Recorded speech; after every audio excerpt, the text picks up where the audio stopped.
Olá, amigos, tudo bem? É muito comum os historiadores, quando se referem à evolução histórica da economia brasileira, caracterizarem a nossa economia como tendo sido uma economia cíclica. Ora, por que essa denominação, economia cíclica?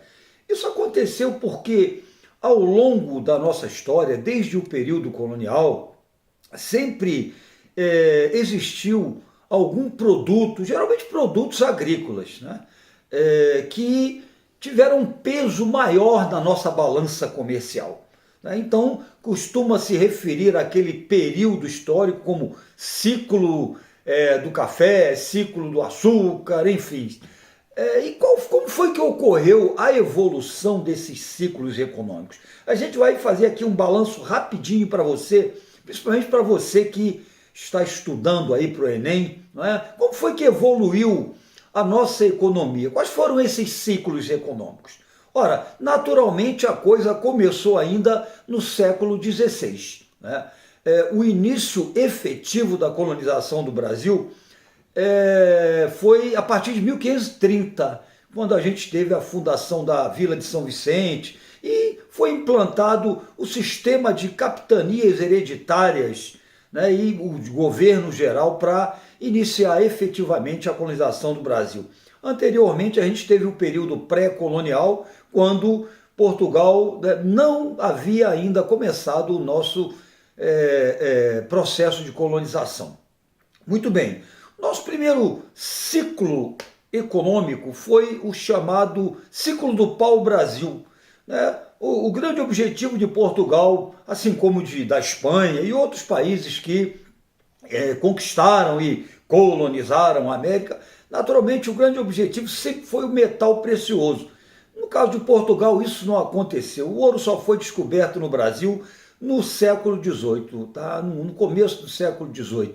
Então, para iniciar a colonização do Brasil, Portugal tinha que recorrer à atividade agrícola de alguma forma. Tá? Então, na realidade, ocorreu o extrativismo, né? O extrativismo do pau-brasil, que foi a riqueza que Portugal encontrou em grande quantidade no litoral brasileiro. O pau-brasil era uma madeira muito utilizada na Europa, tinha grande valor, já era explorada por Portugal em outras regiões que Portugal colonizou, ilhas, né, no Atlântico. Então, eles optaram pelo pau-brasil, né, pelo fato dele ser usado, como todo mundo sabe, na tintura de tecidos, e também a madeira do pau-brasil era usada na fabricação de embarcações. Então, por esse motivo, nós tivemos aí o ciclo do pau-brasil como nosso primeiro ciclo econômico ao longo do século XVI. No século XVII vai ser a vez do açúcar. Portugal decide desenvolver no Brasil a lavoura em larga escala, grandes propriedades, grandes latifúndios açucareiros. Comercialmente, o açúcar era um produto muito valorizado na Europa, o mercado era imenso. Tá? O Brasil apresentava condições naturais favoráveis ao cultivo da cana-de-açúcar, né? Clima, temperaturas médias no Nordeste brasileiro, principalmente mais altas, né? O tipo de solo favorecia. E Portugal também já tinha experiência no cultivo da cana-de-açúcar. Então, as condições naturais aliadas, né, à mão de obra do escravizado africano, mais a grande aceitação do produto no mercado europeu, fez com que o nosso segundo grande ciclo econômico fosse o chamado ciclo do açúcar. Foi um ciclo que evoluiu bem, o Brasil virou um dos maiores produtores e exportadores mundiais, né, de açúcar, e esse ciclo ele só entrou assim num relativo declínio depois da expulsão dos holandeses do Brasil. Os holandeses ocuparam o Nordeste brasileiro, Pernambuco, né, tentaram Salvador primeiro, e depois nós tivemos esse período do chamado Brasil holandês, que ocuparam em 1630, foram 24 anos de Brasil holandês. Com a expulsão dos holandeses, o açúcar brasileiro perdeu força no mercado internacional, porque os holandeses começaram a produzir açúcar nas Antilhas. E aí, né, o açúcar holandês ganhou na concorrência o açúcar brasileiro. Não que o Brasil tivesse deixado de exportar ou parado de produzir o açúcar. Só perdemos essa posição hegemônica. Quando a gente tem esse declínio do açúcar no mercado internacional, aí finalmente coincidiu, né, com o fato de os portugueses terem encontrado ouro no Brasil, né? Isso aconteceu em função, naturalmente, do movimento Bandeirantes. Os bandeirantes paulistas encontraram ouro em Vila Rica, né, e depois diamantes lá, né, no que seria o chamado Arraial do Tijuco, onde é Diamantina hoje, e aí começou o ciclo da mineração. Foi um ciclo de grande prosperidade para Portugal, deu um up, né, na economia portuguesa, que estava meio mal das pernas, né, com o declínio do açúcar, e aí esse ciclo da mineração ele atingiu seu apogeu mais ou menos em 1750, daí para frente começou a ocorrer, né, o declínio, o esgotamento das minas, né, a exploração era feita de maneira muito precária, e aí a gente, né, tem a decadência do chamado ciclo da mineração. Ora, o que viria depois? Ficou aí uma lacuna, e aí é a vez do café.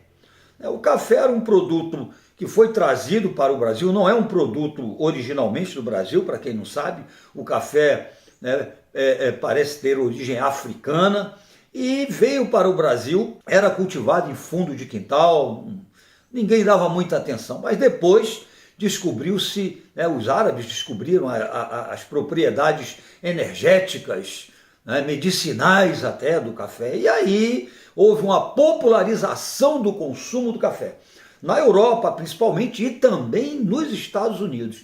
Então foi aquele boom, né, do café. E o Brasil deu sorte novamente, porque no caso foi a região sudeste, né, que se destacou na produção do café, né, no domínio, aí, no predomínio de cafezais, né, por todo o vale do Rio Paraíba, e depois o café ele acabou indo para o oeste paulista também, e o Brasil se tornou o maior produtor mundial de café. O café tinha um peso de mais de 70% na nossa pauta de exportações, na nossa balança comercial.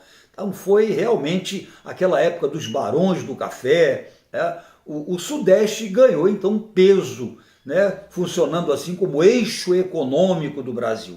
Isso no século XVIII. Né? Da segunda metade do século XIX, o café já vai ganhando mais força ainda, e depois a gente acaba tendo uma crise de superprodução, né, no início do século XX. Depois do café, a gente tem aí, ainda durante a Primeira República, nesse produto, né, ele declinando, alguns esforços dos presidentes que eram cafeicultores, era a tal da República do Café com Leite, eles, né, investiram dinheiro público na, né, valorização do café durante aquele período de superprodução. Quando a gente entra na Segunda República, depois de 1930, com a Era Vargas, aí nós vamos ter uma mudança, né, nesses ciclos econômicos que sempre orientaram a economia brasileira, porque vai ter início a industrialização do Brasil. No segundo reinado já houve, né, com medidas como a Tarifa Alves Branco, um relativo desenvolvimento da indústria no Brasil, mas indiscutivelmente é com Getúlio Vargas que nós vamos ter,